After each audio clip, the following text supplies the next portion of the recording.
Assalamualaikum warahmatullahi wabarakatuh. Waalaikumsalam warahmatullahi wabarakatuh. Bu. Selamat pagi anak-anak. Pagi, Bu. Bagaimana kabar kalian hari ini? Alhamdulillah sehat, Bu. Alhamdulillah sehat, Bu. Alhamdulillah, semoga kita dalam keadaan sehat walafiat, amin.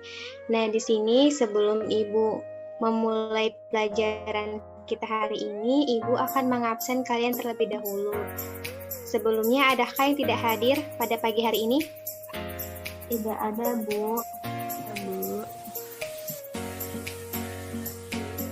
Alhamdulillah, berarti semuanya hadir ya. Baiklah, sebelum pembelajaran dimulai, alangkah baiknya kita berdoa terlebih dahulu. Di sini, Ibu minta kepada ketua kelas untuk memimpin doa.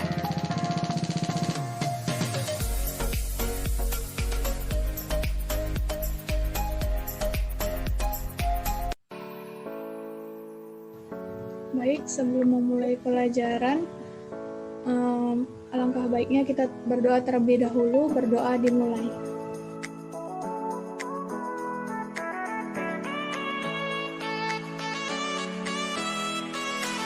Doa selesai. Baiklah, kepada anak-anak Ibu semua, apakah masih ingat pelajaran kita minggu lalu?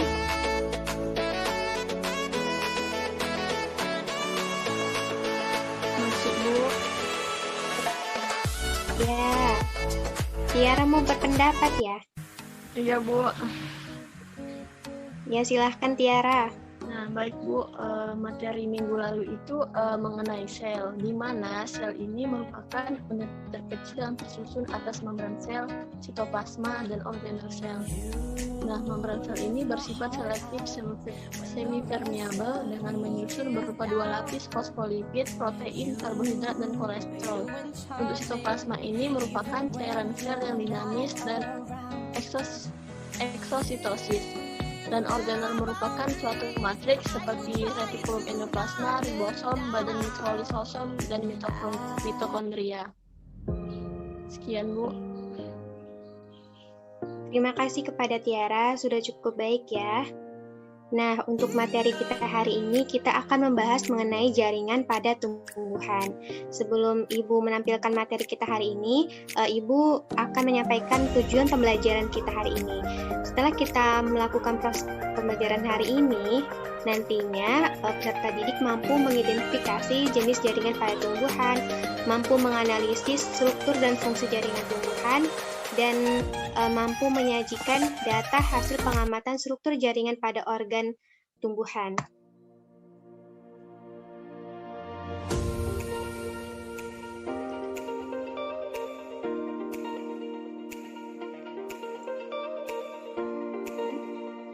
Nah, ini tujuan pembelajaran kita hari ini ya. Nah, di sini Ibu akan bertanya pada anak-anak sekalian, apa pendapat kalian mengenai gambar yang Ibu tampilkan? Saya, Bu, ingin berpendapat. Ya, silahkan Sherly. Gambar tersebut yaitu mengenai tumbuhan yang nantinya merupakan bagian dari jaringan tumbuhan, di mana jaringan tumbuhan merupakan sel-sel yang mempunyai tujuan sama untuk membentuk energi pada tumbuhan. Baik, terima kasih kepada Sherly. Benar ya pendapatnya. Dan selanjutnya Ibu akan menjelaskan mengenai materi kita.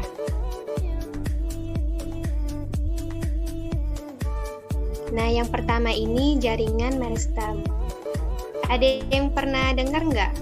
Apa itu jaringan meristem? Saya, Bu.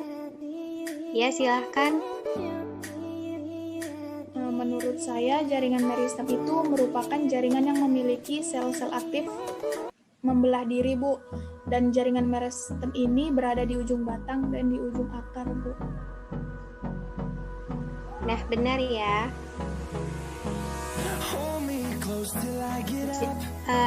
Jaringan meristem ini merupakan jaringan pada tumbuhan yang tersusun atas sel-sel aktif membelah, dan jaringan ini mudah ditemukan pada bagian titik-titik tumbuh batang, maupun akar. Jaringan meristem ini telah mengalami diferensiasi dan spesialisasi akan membentuk jaringan dewasa. Jaringan permanen. Asal pembentukan jaringan ini tuh terbagi menjadi 3, yaitu promeristem, meristem primer, dan meristem sekunder. Jaringan meristem ini juga mengandung banyak sitoplasma, nukleus, dan vakuola, dan jaringan ini dapat meregang, membesar, dan berdiferensiasi menjadi jaringan dewasa. Berdasarkan lokasinya, jaringan meristem ini terdiri dari 3, yaitu apikal, lateral, dan interkalar. Selanjutnya,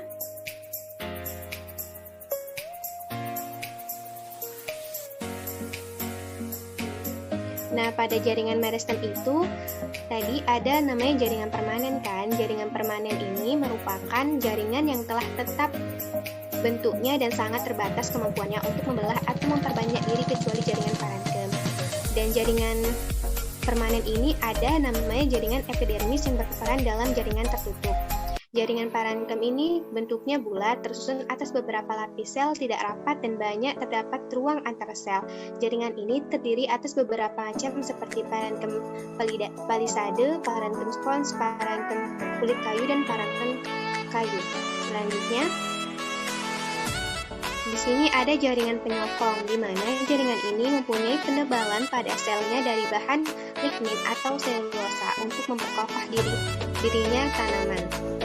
Ciri dari jaringan ini memiliki dinding yang tebal dan akan berhenti melakukan pembelahan jika sudah mencapai usia dewasa. Dan terdapat beberapa zat di dalamnya. Jaringan ini meliputi polenkem dan sklerenkem. Selanjutnya, nah di sini ada jaringan pengangkut. Apa yang ada di pikiran kalian tentang jaringan pengangkut? Ada yang mau bertanya? Iya, silahkan Nisa. Jadi Bu, jaringan pengangkut listrik dikatakan sebagai pembuluh yang berfungsi sebagai mengangkut bahan yang diperlukan tumbuhan, Bu. Ya, terima kasih ya kepada Nisa. Sudah benar ya apa yang dikatakan. Jaringan pengangkut atau pembuluh ini merupakan jaringan yang berguna untuk proses pengangkut zat yang ada di dalam tumbuhan dan proses fotosintesis. Jaringan pengangkut ini ada 2 ya, yaitu xilem dan floem. Di mana xilem ini mengangkut air dari akar ke daun, sedangkan floem mengangkut hasil fotosintesis dari daun ke seluruh bagian tubuh tumbuhan. Selanjutnya, nah kita telah selesai materi kita ya. Selanjutnya Ibu akan membagi kelompok menjadi 2 kelompok ya. Yang kelompok pertama terdiri dari Nisa dan Indah, kelompok kedua terdiri dari Tiara dan juga Sally. Nah, Ibu memberikan waktu kalian untuk berdiskusi sesama teman sekelompoknya, dan kemudian catat hasil diskusi kalian, lalu nanti Ibu akan meminta perwakilan dari kelompok kalian untuk mempresentasikan hasil yang telah kalian dapat dalam diskusi yang kalian lakukan. Tugasnya itu kalian perhatikanlah LKPD yang ada di slide Ibu tampilkan, di mana kelompok 1 itu membahas dari nomor 1 sampai nomor 4, sedangkan kelompok 2 dari nomor 5 sampai nomor 7 ya. Baik, Bu. Nah, waktunya sudah habis ya anak-anak. Ibu akan meminta perwakilan dari kelompok 1 dulu nih untuk memaparkan hasil diskusinya. Siapa nih perwakilan dari kelompok 1 yang ingin memaparkan? Bu. Iya, silahkan Nisa. Baik Bu, assalamualaikum. Setelah saya akan mempresentasikan hasil diskusi kelompok kami mengenai pada LKPD nomor 1 sampai 4. Nah, yang pertama itu ada jaringan meristem. Nah, meristem ini memiliki karakteristik jaringan meristem yang pertama, yaitu bentuk dan ukuran selnya sama, namun biasanya jaringan meristem ini memiliki 1 atau lebih inti sel yang berukuran besar. Jaringan meristem selanjutnya adalah memiliki dinding sel yang tipis, bahkan ruang antar sel biasanya tidak ditemukan. Jaringan ini terdapat di ujung akar dan biasanya disebut meristem apikal. Lalu fungsi dari jaringan meristem ini menambah tinggi dan panjang tumbuhan, memperbesar dan memperlebar batang, menyimpan cadangan makanan pada akar, membantu mencari nutrisi, membentuk cabang, dan membantu bertumbuhnya sel-sel. Selanjutnya nomor 2 itu ada epidermis. Nah, jaringan epidermis mempunyai susunan sel yang cukup rapat hingga tidak adanya ruang antar sel. Pada dasarnya, epidermis tidak memiliki kloroplas. Jaringan epidermis mempunyai vakuola besar yang berisi antosianin. Lalu fungsi dari epidermis ini sebagai jaringan pelindung semua organ tumbuhan, mulai dari batang, daun, akar, atau buah, dari segala kondisi dan pengaruh lingkungan luar. Nah, yang ketiga itu ada parenkim. Selnya berbentuk segi 6, terdapat banyak vakuola, berdinding sel tipis, ukuran sel besar dan hidup. Banyak terdapat ruang di antara sel dan dapat membelah secara meristematik dan secara embrional. Lalu fungsi dari parenkim ini sebagai jaringan penyimpan cadangan makanan, sebagai tempat melakukan proses pengangkutan yang ada di dekat silem, mampu melakukan proses pernapasan karena ruang antar sel.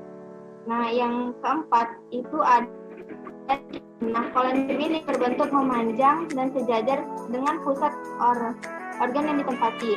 Dinding selnya tidak mengandung lignin, tapi mengandung pektin. Selulosa dan hemilosa ini beberapa sel memiliki kloroplas sehingga juga dapat berfungsi menunjang fotosintesis.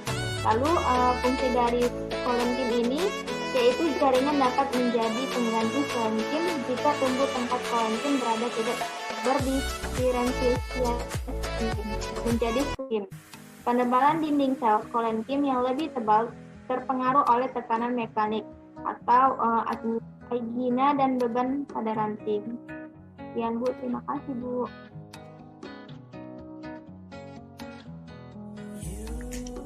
Baiklah, terima kasih kepada kelompok 1 ya yang telah memaparkan hasil diskusinya. Nah, selanjutnya Ibu akan meminta kepada kelompok 2 untuk memaparkan hasil diskusi yang telah dilakukan. Siapa dari kelompok 2 perwakilan untuk memaparkan hasilnya? Saya Bu. Iya, silakan, Sherly. Baik, Assalamualaikum. Saya perwakilan dari kelompok 2 akan memaparkan hasil diskusi yang telah kami lakukan, yaitu membahas tentang sklerenkim, silem, dan floem. Di mana sklerenkim memiliki karakteristik yaitu merupakan salah satu jaringan penguat yang terdiri dari sel yang mengalami pembelahan. Jaringan ini merupakan jaringan sklerenkim merupakan sel-sel penyusun sklerenkim, yaitu sel mati atau tidak melakukan aktivitas metabolisme. Selain itu, sklerenkim menyokong pada bagian tubuh tumbuhan yang dewasa. Bercirikan tersusun dari sel mati, mempunyai dinding sekunder rata, bersifat elastis, berdasarkan asal-usul dibedakan menjadi serat dan sklereid. Selanjutnya, fungsi sklerenkim yaitu sebagai penyokong tumbuhan, pemberi kekuatan, dan didukung mekanik bagi organ tumbuhan, pendukung organ tumbuhan, dan menjaga tanaman dari stres karena faktor lingkungan. Selanjutnya, silem. Tipe selnya trakeid, tersusun atas bagian bermacam sel, sel-sel penyusun telah mati, dinding sel tebal, mengandung lignin, terdiri atas trakea, trakeid selabut silem, parenkim kayu. Silem yang berfungsi sebagai pengangkut air dan bahan bakar mineral air dan bahan mineral yang diperoleh dari akar ke daun. Selanjutnya ada floem, yaitu jaringan floem terdiri dari pembuluh tapis. Floem mempunyai struktur berlubang dan berpori pada ujung dinding tipisnya. Floem mempunyai sel serabut yang ujungnya saling berhimpitan dan berbentuk panjang. Floem berfungsi sebagai alat transportasi berbagai hasil dari proses fotosintesis tumbuhan. Daun ke seluruh tubuh tumbuhan, floem menyalurkan hasil fotosintesis dari daun hingga ke akar tumbuhan. Terima kasih. Saya kembalikan ke Ibu. Terima kasih kepada anak-anak Ibu yang telah memaparkan hasil diskusinya. Sudah cukup bagus ya hasil presentasinya. Dan beri aplaus untuk kita semua nih yang telah mencapai hasil diskusinya. Baiklah, sebelum kita akhiri pertemuan pada hari ini, adakah yang dapat menyimpulkan materi kita pada hari ini, anak-anak Ibu?